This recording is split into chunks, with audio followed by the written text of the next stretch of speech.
So I wanna touch base really quickly on this notion of action. I think that's one of the cool things about marketing is that it's an in the world action.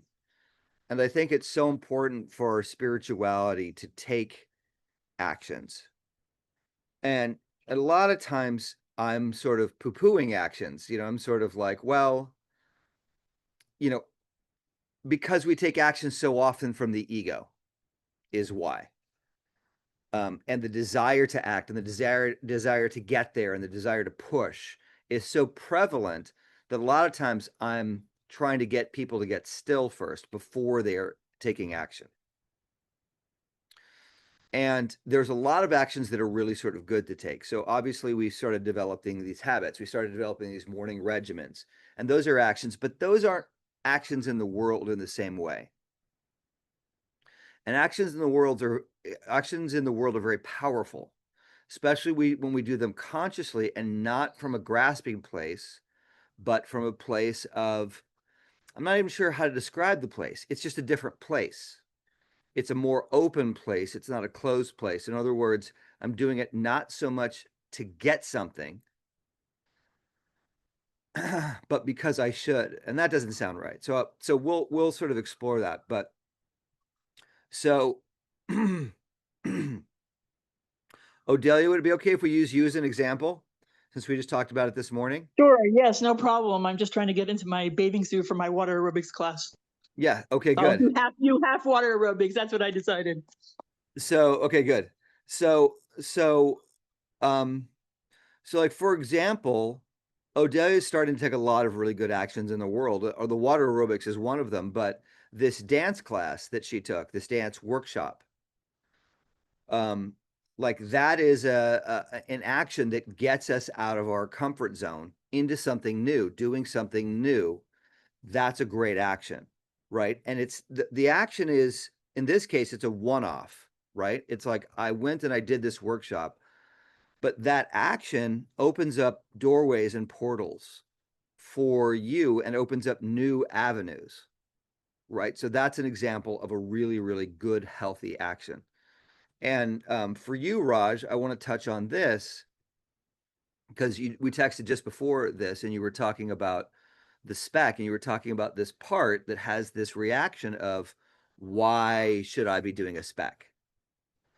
Um, and I think it's really important to really catch that part in the act of saying that, right? Because that shooting a spec is a great action, right? And so we want to get really clear about the fact that that the voice that's sort of going against it has no basis in fact at all, because that way you can deal with that feeling and that voice as a part as a part that's sort of not healthy. um another action is posting stuff that we're doing, like Odelia, like talking about taking those actions in the group, right? Because that um goes in line with the marketing. In other words, I'm being my bigger, bolder self and I'm letting other people know about it. All of these things fall in that category of actions that we take that promote, that are soul promoting, right? And I don't know if I'm making it clear enough the difference between these actions versus the actions of the ego that are saying I need to get somewhere or I do something out of fear. In these cases, these are actions in a lot of cases that have fear on the other side. We're afraid to do them, and we do them anyway despite the fear. So, so like for you, Raj, because look, I remember the guy who directed Shazam, right? Um, COVID came along, and so he directed a short in the meantime to keep his chops up, right? So the notion, because directing is a freelance deal, every director at some point has a downtime, and whether he's working so consistently that he's like, oh, thank God, a break, or he needs to keep the wheels turning by doing something, doing a project in between, That's important to realize as part of your tool set. Like, think of the number of specs that you could have shot in the last 2 or 3 years and how much better a director you'd be. So the notion of why am I doing this is an entitlement piece, right? Right? It's that part that says, well, why do I? Because like for me, like with, I'm never out there going, well, why do I have to drill to get better at pickleball? And directing is no different. Directing is probably a more complex set of skills. Hi, Tanya. A more complex set of skills than pickleball is. There's a lot of sub skills inside of pickleball, but in directing, I mean, there's so many things to get better at that you can always be improving. So it's like whether or not you're working professionally or not, you want to always be working. So we got you started with the taking the iPhone videos and then with a lens and all of that, right, to get in the groove. But it's like in between, like a spec's not a bad idea, right? So just to change your mindset to like, I need to be working whether I'm getting paid for it or not. And the reason I'm bringing this up and talking about it is because this applies to all of you. You want to be working at the thing that you're working at, whether you're getting paid for it or not. You're always working on getting paid for it, but you're not now downshifting to, well, I'm not getting paid for it, therefore I'm not doing it. Like I started my tennis teaching business by giving free lessons. And then I started at $5 an hour, and I built up from there. Right. So it's like you want to be doing it. So Angie, you started with doing volunteer stuff. That's great. That led to paid gigs, right? Because when you're in the action of doing it, it's like, so let me just look at it from a completely different angle. So my whole attitude and approach toward dealing with injury has completely changed. Like before, I would say an injury, it's like, okay, you got to rest. And now I have a completely different take on that. It's like you don't want to rest because you don't want the entire system to get stagnant and stiff. You want to move as much as you can without re-injuring yourself, right? And so it's the same kind of thing here. Ziggy's very interested in marketing, by the way, as you can see. He's got a keen nose for it. Don't get your big nose on the computer. Okay, so anyway, so that's just the preface. So it's not that we want to become inactive. It's like it's not that we just want to disappear into our yoga mat and just get zen, because there is no real zen. Like on a certain level, the people who go to a monastery, for some people that's probably a good chosen calling, but for a lot of people, I think it's an escape. Because you got the guy in the monastery and he's been there for 20 years and he comes down the hill and he's waiting for a bus and somebody steps on his foot. He's like, hey, you stepped on my foot. You know what I mean? It's like he hasn't had to deal with any of the real world frustrations. So we want to be in the world and we want to deal with them. We don't want to disappear into this faux spirituality. So the real spirituality is spirituality in action. We just want to be sure that that action's not coming and being driven by the ego or by fear of like, oh God, because it's like if we're doing the actions that we're doing out of fear of there's not going to be anything for me, then we're believing in and taking action from there's not going to be anything for me, which is a different motivation, right? So when we're taking the actions, we want to be grounded in I'm pretty sure this is coming from my higher power. Was that a question, Raj, or were you just saluting me? That's right, Captain. That's right. No, I just wanted to chime in too, because I just wanted to share how what you just shared is so beautiful, dude, that with the energy behind that action, just and 5 years ago when I shot a spec, it led to me booking a lot of jobs. So I just wanted to, Right. and I also enjoyed myself shooting it. So I just want to like thank you for that reminder and like that the energy behind these things is also important. So I just wanted to, that's why I was raised my hand. Right. And two, we talked about fantasy. It's like when you're doing it, it's so hard to be in fantasy. In order to be in fantasy, you have to be not doing it. So we want to get you 100% out of fantasy and into doing it and dealing with all the problems that arise that aren't part of the fantasy. When you're in fantasy and you're sitting around thinking about it, it's all going so smoothly and it's going so well, right? But that's not the reality. It's like the last piece I shot, there were so many problems that I wasn't bothered by. That's what you're looking for. You're not looking for, again, it's the same thing as the monastery. We're not looking for, oh, I'm so at peace when there are no challenges. The key is to be at peace when there are challenges, to be able to roll with it, to go, oh, this location we now can't use, and now we have to go find a completely different location, but we need to stay on schedule. How can we pivot and how can we do this? And to be peaceful about it. That's something, right? To be peaceful about it while you're imagining it in your head while you're lying in your nice cozy bed, that's less powerful. Not that it's not powerful, it's just less powerful. Okay, so so with just that overview of the importance of being in action and being in spiritually directed action, that's the key difference, right? So I remember doing a share in DA talking about, well, when I was completely in my disease, I was in action all the time, right? So action itself is not necessarily good. But when I got into Debtors Anonymous, there was a difference because now there was love in the action. There was presence in the action, and that's what we're looking for. And that's why we ground ourselves every day in bonjour, KB.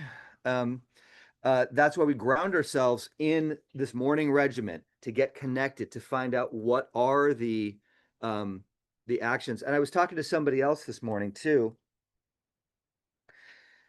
where they're a screenwriter and an actress, and they're trying to move more toward acting. And they had this period where there was no flow in that, and there were a lot of signs and pieces that were showing them to do this completely other thing, this kind of therapy, different thing. And she followed that and went down that road. And the energy kind of dissipated in that area. Like there was a lot of flow in the beginning, and now all of a sudden the writing and acting stuff is now gone to the next level. So that's why it's so important to tune into your instincts and to follow this, because if you have this straight ahead, straight line approach, you're going to be misled. That's usually from the ego, because you don't know the twists and turns this is all going to take. You can't predict how this should go. So you need to be in this place of following this instinct wherever it takes you, because it may take you over here, this completely different direction, but you may meet somebody that brings you back to your thing, right? So it's just, and that's the thing that we talk about in the marketing is it's not a straight line. It's very rare that you market specifically to these people and you get that thing. It's more like you market specifically to these people and then somebody calls you that you haven't heard from in 10 years over here. That's usually how it happens, because this straight ahead thing is not that's the ego's idea. So we take the action and we surrender the results because we don't know where the energy is going to open up from. Okay. All right. Well, let's address some specific marketing concerns that anyone has. Let's talk about it. Let's workshop it. Dr. Raj? Captain. Oh, Captain, my captain. Oh, Captain, running the ship here. First of all, yeah, thanks, dude, for putting this together on your vacation. It's so cool and just taking a minute with all of us. I am doing my marketing actions. Obviously I'm going to shoot the commercial tomorrow, and I reached out to that other product. Yeah, I'll send it to all of you guys. I'll post that. That one's going to look beautiful.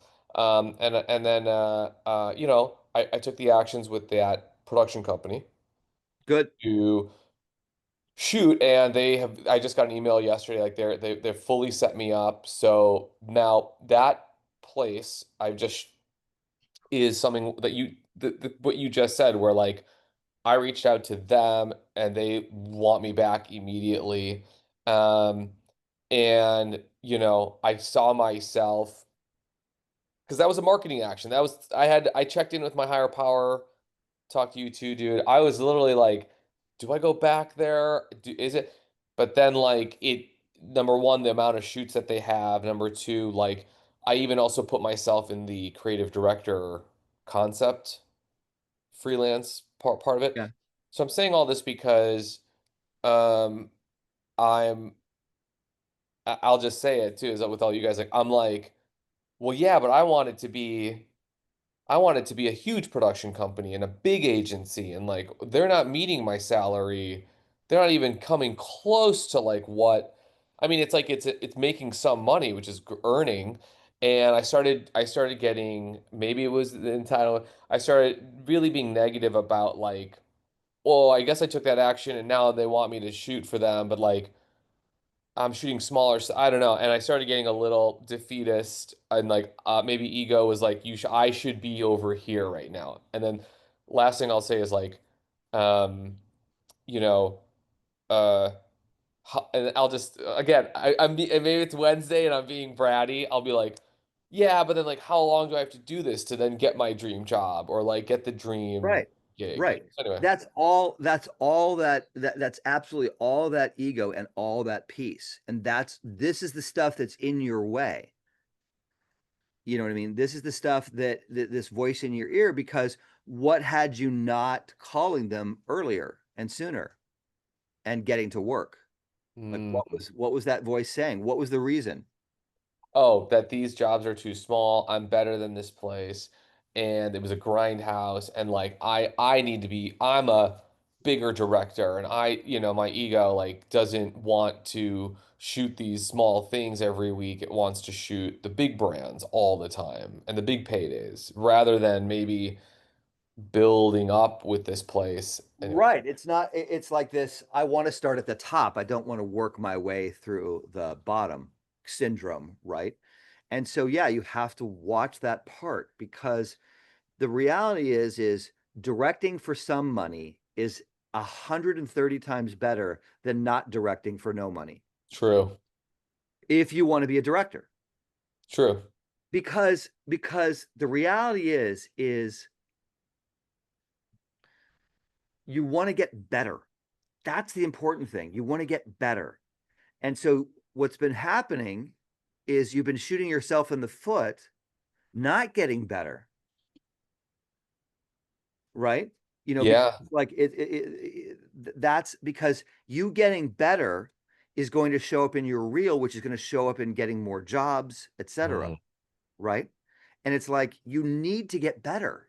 Mm. Not that you're not good. That's not Sure, the sure. point, but you need to get better. The guys who are at the top of the game are better. It's all these little things. It's like if you ever watch like a Kobe documentary, he'll be talking about, it's like, oh, what I do is I take my foot and I put it just inside this other guy's foot. That way he can't pivot and block me. And it's just like you don't learn that, by just thinking about it. He's learned it Right, in the right. trenches. You know what I mean? And I know it from pickleball. It's like I'm getting very good at pickleball, but it's just like I can still be in a situation where somebody's not as good as me as they're beating me. You know what I mean? It's like I need to be in those situations and to be digging myself out of that and learning how to do that. And you can only do that when you're on the court. Mm. You need to be on the court as much as possible, directing as much as you can. And then in terms of all those other things, you see it's not the directing, it's all the other things that are in the way. Oh, they're not paying me enough. Oh, it's a grindhouse. Those are issues that you now work through and deal with. And you go to the producer and you say, "Oh, you know what? This feels a little grindy to me. Can we maybe tweak it this way?" And have those conversations. Your thing is, let me just leave this, Right. right? But what you need to learn how to do, because it's not going to be any different at the higher realms. Like again, the fantasy that you're going to do Mm. it, it's going to be easy and you're going to make all this money. That's a fantasy. It has nothing to do with the reality of it. Because when people are spending more money, I mean, the thing where this really came home for me is Christopher Nolan. When Christopher Nolan said, "Why can't I just direct what I want to direct?" It's like, if he's not getting to do what he wants to do, then nobody is. Yeah. Nobody is. Everybody, when somebody puts $40 million into a movie, they want to have a say. They want to put their nephew in it. They want, you know what I mean? That's like, Mm. and when someone spends a couple million on a thing, you might have a hovering producer. Mm. Similar to Scott. You might have a guy like that, right? You're making a lot of money, but it's not entanglement free, Mm. right? So again, a lot of this, it's not a lot of, it's we're always in our own way. And so we have to find the pieces that are in our way and remove those, Mm. right? And so you're seeing that, but what we notice about your trajectory here is you weren't doing it and you weren't earning, and now you're shooting all the time, and now you've got production companies, and now you've got an opportunity to earn. Everything is progressing nicely. So Mhm. now what we want to do is we want to get you earning even at that rate and doing that and reaching out for bigger things. And every time you produce something, now you're using that as new marketing material. Hey, I just did this Mhm. spot. And if you're directing 2 spots a week, Yeah. now you have a reason to be talking to everybody. It's like your momentum. So you just got to stay in the momentum of this. It's all about Oh. momentum and consistency. And but you're building your power. Now you're marketing. You were doing nothing. Then you were shooting and marketing. Now you're directing and marketing. You're just building up the strength, which with your being can contain all this. And this is what we all want to do. We want to get on that conveyor belt and then you stay in this. And as long as you stay in it, you don't run away, you will find ways to go to the next level. But you don't get to Mm. skip levels, Mm. right? Okay, good. Love that, dude. Thank you. And that is what my pattern was. So thank you for that. And then the reframe is just brilliant that you do. So thank you. It's my job. It's my job, baby. Thank you. Okay, who's next? Captain. Next victim, Sergeant. Next victim, volunteer. Victim/volunteer. Hi, Susanna. We didn't say hi to Susanna, I don't think. Tanya. Hello. Well, Hello. hello. Hello, hello. Thank you for putting on this. What a lovely surprise. I felt like I got a Santa present under it came early. Okay, so I've just started. I'm on day 8 today, I think. That's wonderful. It is good. It is. And I first of all, I just have to, you know what I realized? I have had so much shame and guilt for so long that is dissipating because I'm in the one thing I just was so blocked about doing, and that's reaching out to people. For The key. years. The key. For years. And I've got an excuse that I'm using, and that is I'm moving back to Australia. So I'm leaving voice messages. I did initially write emails to people on LinkedIn and their messages, and a lot of people thought that they were spamming. So I came up with this idea. I'm just going to leave voice messages instead. Hey, I notice you're an executive coach in Australia. Hello, I'm a fellow Australian. I'm on my way home. I'd love to connect with you and have a short conversation. And of course, and I'm doing this because also I feel it's a unique proposition to actually be it's not a bot that's talking, because they can hear I'm an Australian, the tone of my voice, all of that. However, that inner critic, I call it, but you call it the ego, is like, well, you've done 30 calls already. No one's reached back out to you. Look at it. And you even on the thing applied for that speaking gig. And no one's even got back to you. And so this is what I'm up against. Like 100%. And what is it suggesting? What is its alternative? What is it saying you should do as opposed to continuing to make the calls? Is give up. It's just That's forget exactly it. right. This is not going to work. But what's interesting is there's movement in other ways. That's what I'm fascinated about. Is I've had 2 clients reach out from an email blast. I'm like, what? And so that's what I'm getting fascinated about. But I've got to watch myself, because then I get high thinking, I'm done. It's good. I found the formula. I'm good now. I'm good. Yeah. Look, they're coming now. I'm on my way. The fantasy then takes over. Right. And so I mean, already there, that's where you can really start to see the fact that this is a spiritual thing, right? The fact that you take these actions and they don't come from that would be the straight math, but they come from somewhere else, right? Yeah. So you're opening your heart and spirit to the world, and it's making you more permeable. It's allowing other things to come in. Right. And I want to do a post on this, and maybe I will, because we just have a small sampling of our membership here. But the one skill that I think is the most critical to learn, and we're doing it inside of this marketing thing, but just to step back and extract and look at it, is the ability to take an action without seeing a result.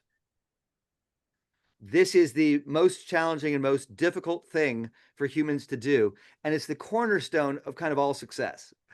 It's like you've got, I think, Raj, you've talked about this. You've got like people like Stephen Curry and Kobe Bryant. They shoot 1,000 free throws a day. Now they're already superstars. They already have NBA championship rings. Right? Do you see the direct corollary here, Raj? You're saying, why do I have, they don't have to shoot 1,000 free throws a day, but they are. Do you think that is not a grind? Do you think that is not right? It's probably a thing, a spiritual thing for them, but they know that there's a connection between doing that and their greatness. The problem with our mindsets is we do these things for 3 weeks and then we say, I haven't seen the result, and we stop. So, so it's like I'm starting this whole different workout regimen, which I posted a little bit about, changing everything up the way I'm doing. And so I'm setting myself up for a thing where I'm likely to see no results whatsoever for about a year. My job is to show up and do the thing and not be concerned about the results, because all the things that we want to achieve, like Raj, what you're working on trying to achieve is a career that many people are dreaming about, right? And so to build a career like that takes years. Like, how many free throws did these guys have to shoot? How much work do they have to put in before they started to see the results? They had this ability to show up and continue to put the work in without seeing the results. And the thing that allows me to sort of take this on and do this is all the stuff that I've talked to you about, the fact that I did that with screenwriting. I wrote for 10 years every day to become a professional screenwriter. The fact that I see it with pickleball. It's like I'm out there drilling. It's like I'm getting better than I'm lucky in that one because I get to see the payoff more quickly. But I understand this metric now. I understand this process where it's like, it's about understanding this God-directed action. I have this clear path, and now I stay on it, and it doesn't matter what this voice says. And now we have this other tool that I never had before, which is now I learn to start dealing with that voice and working with that voice that's trying to undo me. So Raj, when you're saying, okay, here I am, I'm taking the next God-directed action, God has definitely gotten you to this place where now you're about to do these directing gigs. What's the voice saying? What's it saying? It's not any different than the voice that Tanya has that's saying, you should just quit. Right? You know what it is, though? The money paradigm's coming up. It's like, well, so you see, even part of the inner critic is, oh God, the money, the inner critic about, well, hopefully a client will show up soon out of all this effort. So the money critic comes in as well at this time, Evan. Sure, but let's take a look at the money critic. So how is stopping marketing going to further you towards your goal of getting money? It won't. It won't. It will not. Right. So you see, but it's not hard to sort of figure out how wrong the voice is when you look at it objectively in the cold light of day. But then the other thing is I have been marketing. That's where, and I haven't got the results. So I've done LinkedIn posts 4 days a week. I've done YouTubes. I've got nearly 300 YouTubes I do 4 days a week. And I haven't got clients signing up from that. And that's where I want to go, well, what's the point? I've been doing this for 5 years. Right. So when you're in a situation like that, right, when you've been doing it consistently, Yes. that's when you start to look at the approach, right? Okay. So the one thing about that is, and one thing we stress in the 30 days of marketing challenge is more direct contact with people, developing relationships. See, you're Okay. sort of speaking into a nameless, faceless void, I am. so to I am. speak, Good right? point. And that's Yeah. different. And so when it comes to marketing, I don't recommend, I mean, obviously there are times and places to use a mass marketing thing and a mass email thing and all of that. Mm-hmm. But I generally recommend get on the phone with somebody and make direct calls. You know what I mean? And like call them and get them on the phone and talk to them. And also too, I don't know how many people that you already know that you can call. We get into that as you get deeper into the Okay. 30 days, right? But Yeah. it's like that's an important part of it because you know them and you can call them and you can network and you can expand your reach. But again, so so I'll tell you a story. So when I saw this is a good example, which kind of mirrors your thing. So I had somebody I started working with, and they said I'm spending 6 hours a day marketing and I'm not getting anywhere. And what she was doing was she was going on monster.com and she was submitting resumes. And I said, okay, you're not going to do that anymore. You're going to do none of that. You're going to make 3 phone calls a day and then you're going to go to the beach and you're going to relax. So you're going to take this 6 hours and you're going to put it down to a half hour, 45 minutes, and then you're going to go relax. And now that person sings all over the world. Oh, wow. She gets paid to sing. That was her dream and her vision. Right? Because the key component to this marketing thing is how much of you are you putting on the line in this communication. So it should be kind of scary. And so reaching out, like you said, your biggest block is reaching out and talking to people, right? The So one hey, strategy I haven't implemented. which is the most important one, right? Because again, like you said, you've been doing all this for 5 years and no movement, but you're doing this now and you're starting to see movement. And the more you Yes. can actually get people on the phone and not even leave messages, but even that is better. It's like, again, it's like, how vulnerable does it make you feel? That's a good litmus test for how powerful this marketing action is going to be. Because as you can see, you can do this thing and be professional and all that and stuff, but it's not drawing the crowds. But this communication like this does. So you want to keep doing that and find as many ways. There's a coach that I work with, and that's his entire thing. It's all direct outreach.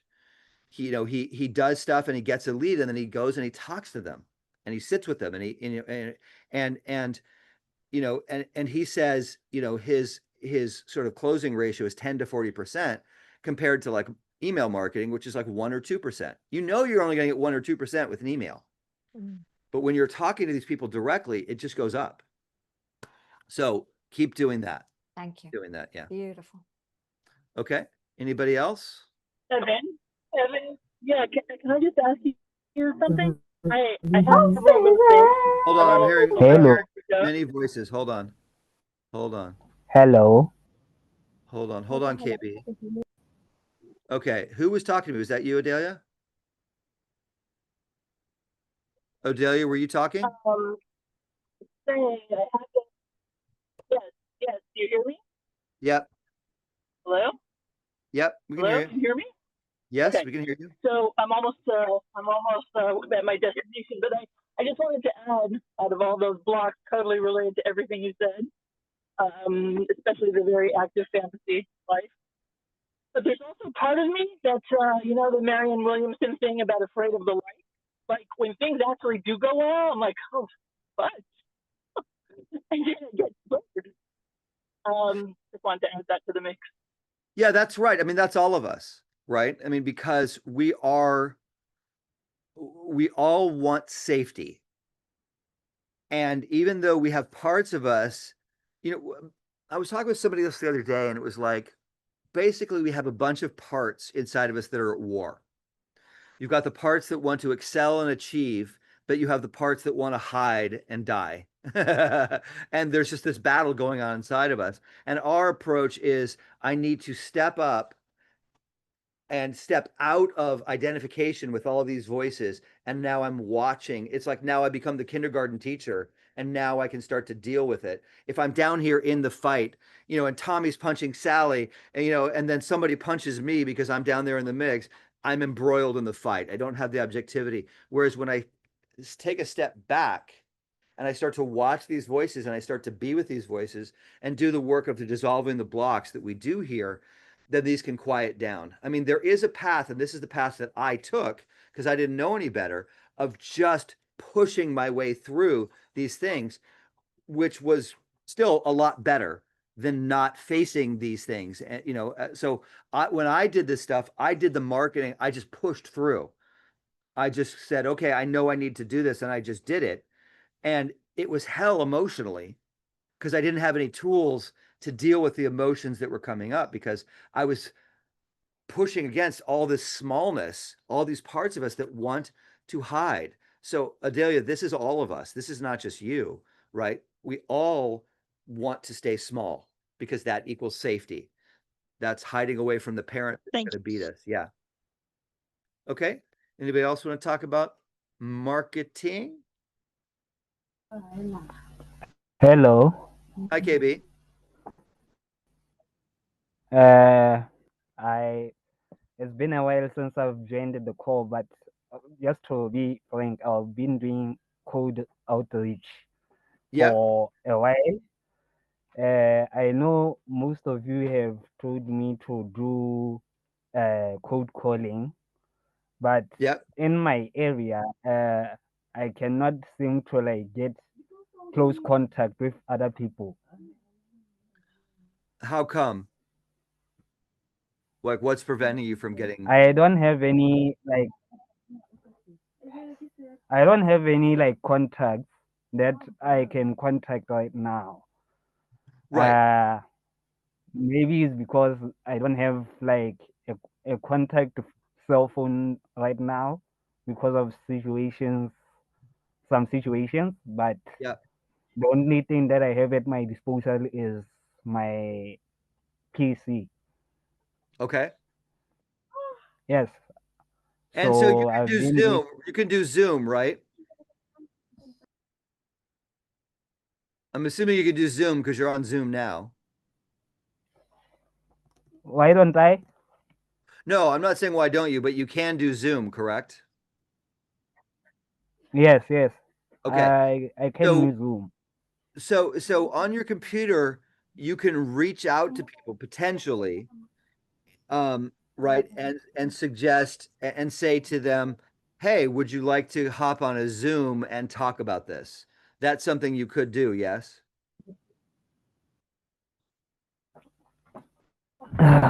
It's something. It's something that I can do.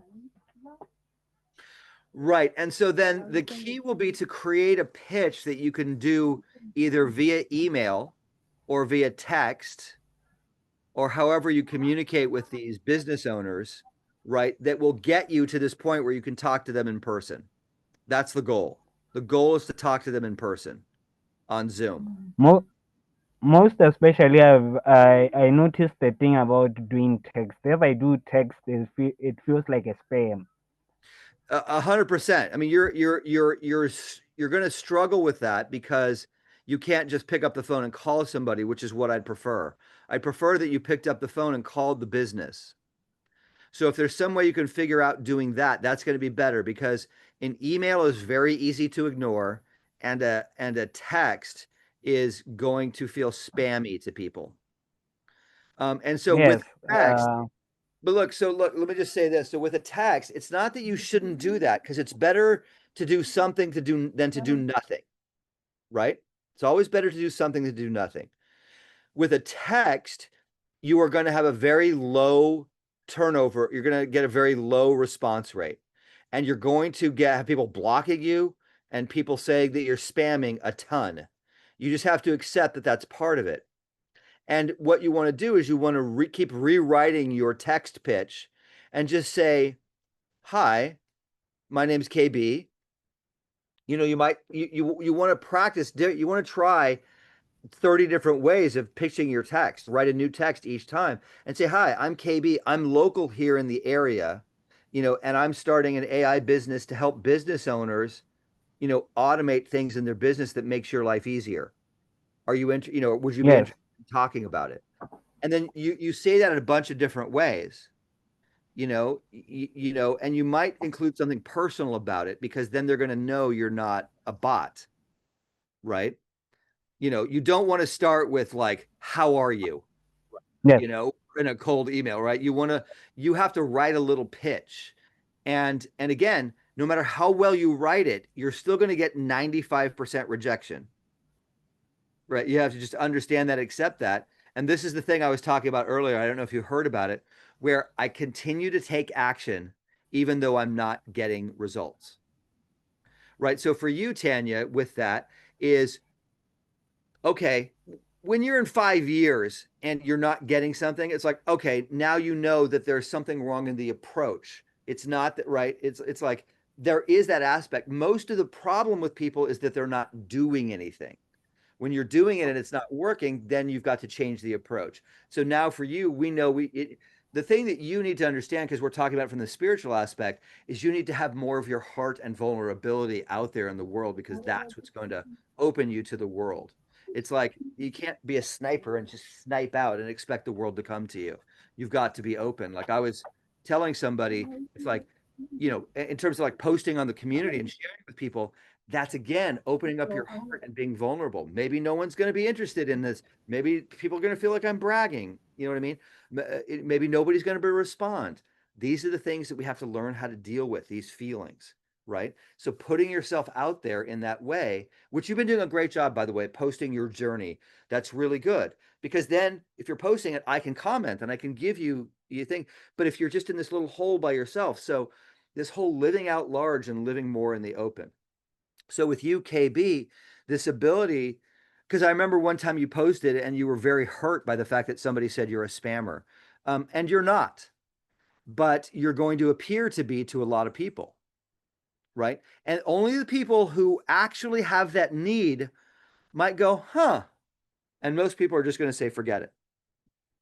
And you might do better with an email.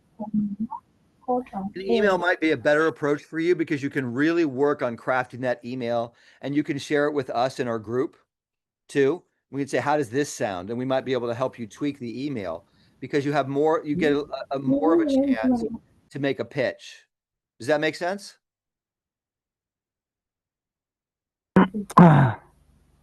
Yes, it makes sense. It makes sense.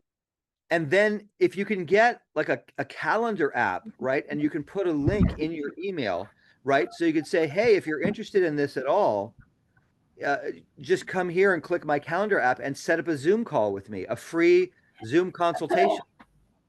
That's what you want to do. You want to try to book free Zoom consultations, because then they get to hear you and know you, and you get to talk to them, because you're not going to ever close a sale over email. I also noticed that I should use I use Google Meet mostly for my bookings. That's fine. Because That's fine. Google Meet is a bit cheaper for me. Yeah. Because it doesn't have any limit. Yeah. In this case, you're not worried about limits. I think you want to have both. You want to have both Zoom and Google Meet to make it easier for the person you're talking to, because you can have a free Zoom account and go up to 40 minutes, and that's not a problem. You're not going to talk to a business owner for more than 40 minutes. If you are, it's going really well. Yes. If you are, you say, hey, let me set this up and I'll call you back. I'll send you a new link, and that's fine. So Zoom is free up to 40 minutes. That's going to be more than enough. So have both Zoom and Google Meet at your disposal, and just say to them, which is easier for you, Zoom or Google Meet? Yes, sir. I got that clear. I'll start doing an outreach. I started also social media outreach. That's great. Via Instagram as well. That's great. Yeah. However you do it, you want to have suggested that idea. Yeah, you want to have a link so that they can set up a Zoom or a Google Meet with you. That's your goal. All your traffic goes to, whether you can set up a free calendar thing or whether you have them just reach out to you, say, text me at this number or whatever, or email me back and let me know if you're interested, and I'll set up a Google Meet, however you do it. But that's the goal. The goal is for you to get on those types of calls with these people, because that's when you have a chance for them to hear you, get to know you, and you can talk about your expertise because it's all about trust. It's all about trust. And you're not going to trust somebody from an email or a text. So they need to get to know you. Does that make sense? Yes, sir. It All makes right, man. And absolute so sense. keep and work on your email and share it with us. Share your email with us, because you want to just keep working and chiseling away and create the perfect email. And just keep making it better, and just say, hey, I'm a young business owner here in such and such a town. I'm building an AI. I graduated from this university, the top of my class, and I'm really committed to, making a difference in the world. And my goal is to really help business owners like you, make their lives easier by implementing, automation strategies, AI, whatever. You see what I'm saying? It's like there's a lot of writing that has to go into that email to get them interested in you and what you're doing. And the better you make that email, the more hits you're going to get from it. And so you just keep revising that email and keep sending it out. So do you use a I don't actually have a business account right now. I'm using a personal email. I think there's ways to there's like cheap ways to like get a pretty cheap email address. I'm not sure what they are. I mean, I would just put it in Chat GPT. How can I get, or DeepSeek or whatever, and just say, how can I get a business email account for cheap or free, and find that, because it'll just look more legitimate.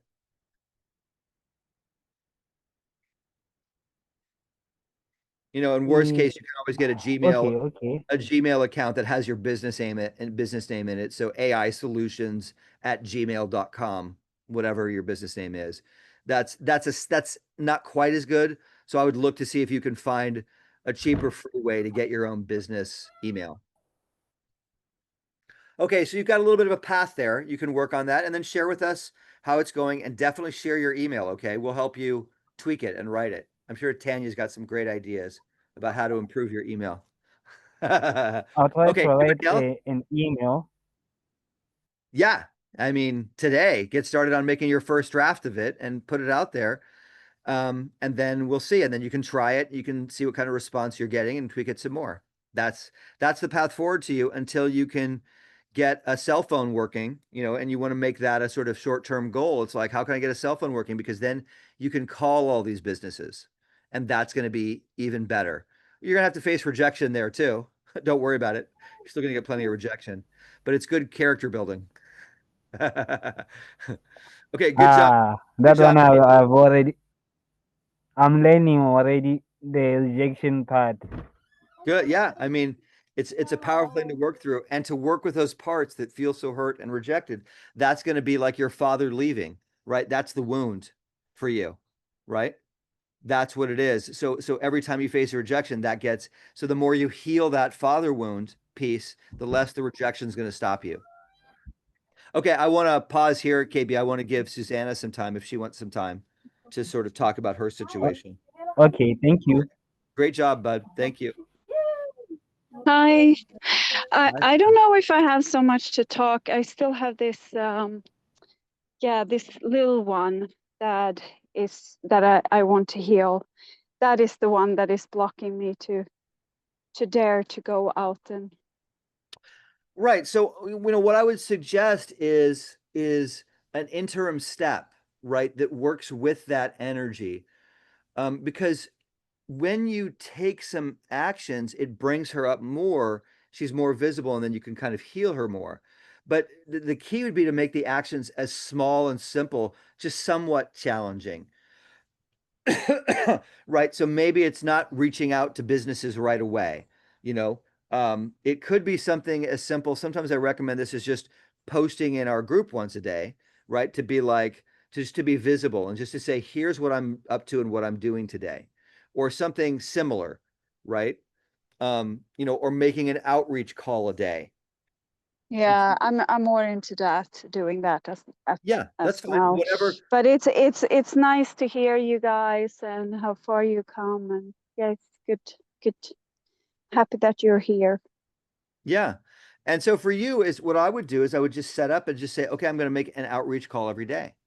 And then, you know, and then there's going to be some of that little one being sort of hurt, rejected, or whatever her wound is coming up, and then that will help you and allow you to be with her even more, right? Because you don't really want you don't so these hurt parts of us you want to tend to, you don't want to obey them. That's kind of the Uh-huh. trickiest thing. They suggest a course of action, and we never want to we never want to take their course of action. We want to see why are they recommending this course of action and be there and hold them and love them, not follow what they say, because you don't want you don't want the 3-year-old driving the car. It's never a good idea to let the 3-year-old drive the automobile because it's going to crash. No, I don't think so. Yeah. But that's what we all do. We all do. We let that pained child part make the decisions. Yeah. What you want to do is find a very gentle way of challenging her just slightly and not following her. And so I think making an outreach call a day to a program person or a friend or whatever, and just talking about Yeah. this will be a good starting step. And I don't Yeah, I'm terrified of just talking about what I'm thinking of doing. So That's great. I mean, that's just good enough terror. Yeah. So if you can get on the phone and just even in the beginning, don't even mention it. Just no, talk to people. Get in the just habit talk. of dialing the phone and just picking up the thing and just saying, "How are you?" You see how that's a Yeah. start to you have to because Hmm. everybody has to start from where they're at, right? And this is what we're talking about. Yeah. You have to start from where you're at and you have to go, okay, what's the next plateau up from here? So when I was teaching tennis, I would always start people saying, okay, just hit the ball over the net. And that was great. That worked for everybody until I had a person I was teaching and she missed 9 out of 10 balls. Like she missed the racket completely. And I was like, oh my gosh, I don't know what to do. And they said, okay, how can I scale this down? Because you can always scale it and make it easier where you're doing something which is better than doing nothing. Nothing is stuck. Hmm. And so I Yeah. said to her, I said, forget about the net, forget anything. Just make contact with the ball. Just make sure Yeah. the racket hits the ball. And she did it 10 out of 10 times. Once she Yeah. did that and she was making contact, now she can worry about hitting it over the net. So you see how, Yeah. for right now, you make a call Mm. and you just ask them how they're doing. Yeah. And you listen to them talking. And if they talk and say, well, how are you doing? And you say, well, you know, and then you talk about it to the degree that you feel comfortable, you know, and you do that for 2 or 3 weeks. And then maybe you start to mention something, right? Okay. That's a gentle approach. You see how gentle that is? No, I think it's I think it's gentle, but it's pretty scary too. So Right. So right. So again, so for right now, put out of your mind ever talking about your stuff and just, you know, pick up the doing outreach. picking up that right because if that's so scary, then the other ones are way too scary. That's way too much. Yeah. That's going to end you. Yeah. So Yeah. and then if this doesn't work, then you know we can revisit it and maybe find something that's even less scary. You know, Yeah. maybe it's just texting somebody. You know, I don't know. We have to work, but try this and see Yeah. how it goes and let us know. Okay. Okay, my dear. Thanks, everyone. You're very welcome. Well, and thank you everybody for being here, for showing up for yourselves, you know, because when you show up for yourselves, you show up for the whole planet. Because when you change everybody that you come in contact with after those moments, right? And so because you are made to be of service in this world, you are made to help heal people and change people's lives. And so the more time, and so that's called being of service. But right now, what I really recommend is that you be of service to yourselves. That's the kind of service I want you to be because naturally, as you continue to be of service to yourself, you will start to be of service to more people out in the world, which is what all our gifts are, right? Is being of service. Okay, that's a good note to end on. All right. Anybody have any final thoughts or Bye. questions? Okay, good. All right, well, have a wonderful day. I'm going to go back to vacating. That's Yes, right, thank dude. you. Enjoy out Thank there you. and thanks, man. Thank Yeah, you. thanks everyone. Take All care. right, you guys Yeah, have a thanks, great one. Evan. See you Thank you. guys. Bye. Bye.